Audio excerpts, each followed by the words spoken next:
Hello అండి, నమస్తే. నేను మీ doctor Shilpa, obstetrician and gynaecologist, infertility specialist, laparoscopic surgeon in doctor Shilpa women's clinic, Kondapur. ఈ రోజు చెప్పదలుచుకున్న topic ultrasonography in pregnancy.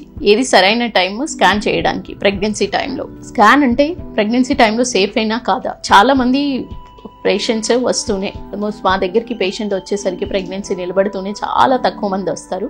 Pregnancy నిలబడ్డ తర్వాత ఒక 15-20 రోజులకి, అంటే 2 నెలల తర్వాత కొంతమంది రావడం అంటూ జరుగుతుంది. సో అలా వచ్చేసరికి ఒకవేళ ఆ ప్రెగ్నెంట్ ఉమెన్ 6 వారాల వరకు గర్భం దాల్చినట్టయితే, 6 వారాల వరకు ఉన్నట్టయితే ఖచ్చితంగా ఆ మహిళకి స్కాన్ అంటూ చేయాల్సిన అవసరం ఎంతైనా ఉంది. సో 6 వారాల కంటే ముందు మాత్రం గర్భవతి అయిన తర్వాత తన గర్భంలో ఉందా లేదా ప్రెగ్నెన్సీ అనేది తెలుసుకునేది యూరిన్ ప్రెగ్నెన్సీ టెస్ట్లో తెలుసుకొని బీటా హెచ్సిజీ లెవెల్స్ ద్వారా మనం తెలుసుకోవచ్చు. కొంతమందికి మాత్రము ఈ ప్రెగ్నెన్సీ అంటూ 6 వారాలు గడిచిన తర్వాత కూడా ఒక్కోసారి ప్రెగ్నెన్సీ అంటూ తెలియదు.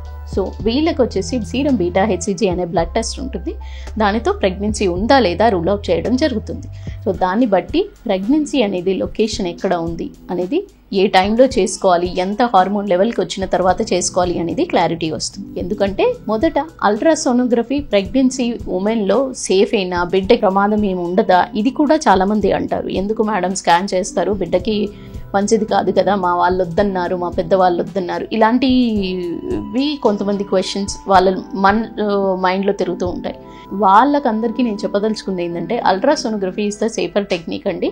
ఇది very safer for pregnant women and this is the only technique to see the baby. Ultrasonography scan ద్వారా మాత్రమే బిడ్డని చూడగలుగుతాము.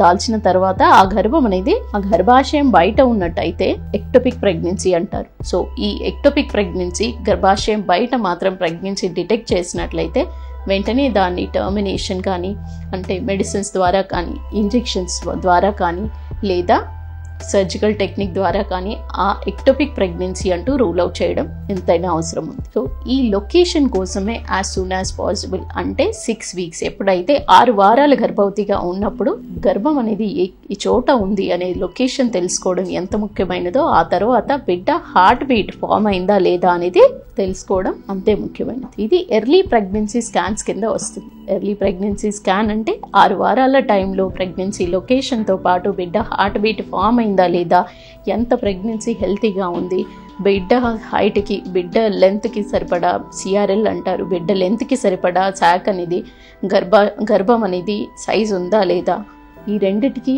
కరెక్ట్గా ఉందా లేదా, దీనివల్ల హార్మోన్స్ అనేది బిడ్డలో ఏమన్నా తల్లికి లో ఉండే హార్మోన్ అసమతుల్యతలు ఏమైనా బిడ్డకి ఇబ్బంది పెడుతున్నాయి, ఎదుగుదలకి ఏమైనా ఇబ్బంది వచ్చే అవకాశం ఉందా అనేది, ఇవన్నీ కూడా మనకి స్కాన్లో డిటెక్ట్ చేయడానికి అవకాశం ఉంటుంది. ఇది ఎర్లీ ప్రెగ్నెన్సీ స్కాన్ కింద కన్సిడర్ చేస్తాం. ఆ తర్వాత నెక్స్ట్ స్కాన్ వచ్చేసి, ఆ తర్వాత 12 వారాల స్కాన్, అంటే జెనెటిక్ డిజార్డర్స్ని రూల్ అవుట్ చేయడానికి 11 నుంచి 13 వారాల మధ్యలో జెనెటిక్ డిజార్డర్స్ రూల్ అవుట్ చేయడానికి న్యూకల్ ట్రాన్స్లెన్సీ ఎన్టీ స్కాన్ అంటూ చేయడం జరుగుతుంది.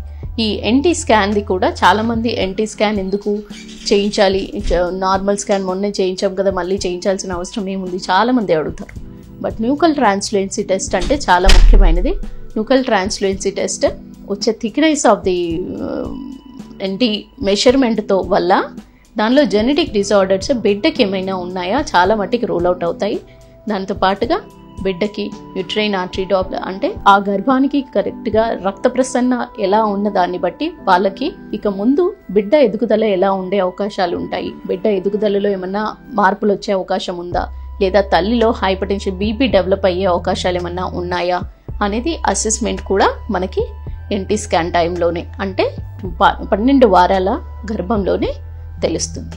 దాన్ని బట్టి కొన్ని రకాల మెడిసిన్స్ అంటూ స్టార్ట్ చేస్తే బిడ్డకి సపోర్ట్తో పాటు బిడ్డ ఎదగడానికి బాగా హెల్ప్ అవుతుంది. దానితో పాటుగా తల్లికి కూడా ఎర్లీ డెలివరీ అయ్యి బిడ్డకి ఐసీయూ అడ్మిషన్ కానీ, బర్త్ వెయిట్ తక్కువ ఉండడం కానీ, తల్లికి బీపీ డెవలప్ అవ్వకుండా నివారించవచ్చు. ఇవన్నీ కూడా హెల్ప్ చేస్తాయి. సో ఈ అల్ట్రాసోనోగ్రఫీ ఇన్ ప్రెగ్నెన్సీ ఇంపార్టెన్స్ అనేది మీకు అర్థమైందని అనుకుంటున్నానండి. థ్యాంక్ యూ అండి, నమస్తే.